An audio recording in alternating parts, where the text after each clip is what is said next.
Donald Trump a grandi ici, dans cette maison bourgeoise du Queens à New York. À l'adolescence, direction l'école militaire, Donald y est inscrit par son père Fred, magnat de l'immobilier, pour forger son caractère. Donald Trump a été élevé par ces hommes très agressifs, très masculins, qui croyaient en la raison du plus fort, qui pensaient que la vie est une question de hiérarchie. Plus vous êtes puissant, riche et haut placé, plus vous pouvez regarder les autres de haut. Donald fait fructifier les affaires familiales et sort rapidement de l'ombre paternelle. Il étend l'empire immobilier à Manhattan et fait briller son nom sur l'emblématique Trump Tower, inauguré en 1983.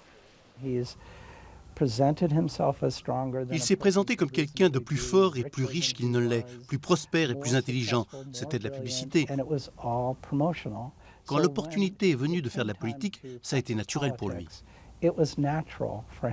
La faillite d'une compagnie aérienne à son nom et de plusieurs casinos à Atlantic City font plier Trump dans les années 90, mais le milliardaire ne rompt pas. La banqueroute évitée, il se réinvente star de la télé-réalité.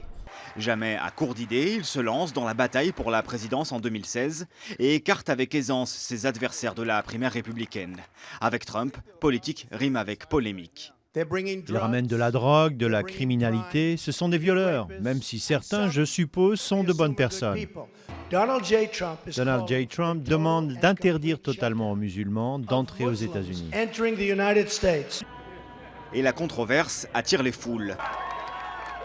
Les manifestations anti-Trump se multiplient partout dans le pays, autant que les réunions politiques où le candidat fait salle comble.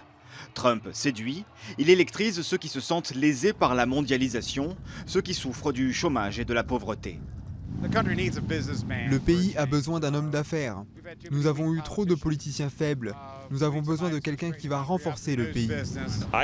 Moi, il m'inspire, il parle avec son cœur, il dit la vérité. Dans la nuit du 8 au 9 novembre, Donald Trump est élu à la surprise générale, sans le vote populaire, mais avec les États clés. Avec aussi des accusations, celles prêtant à la Russie un rôle important dans le scrutin.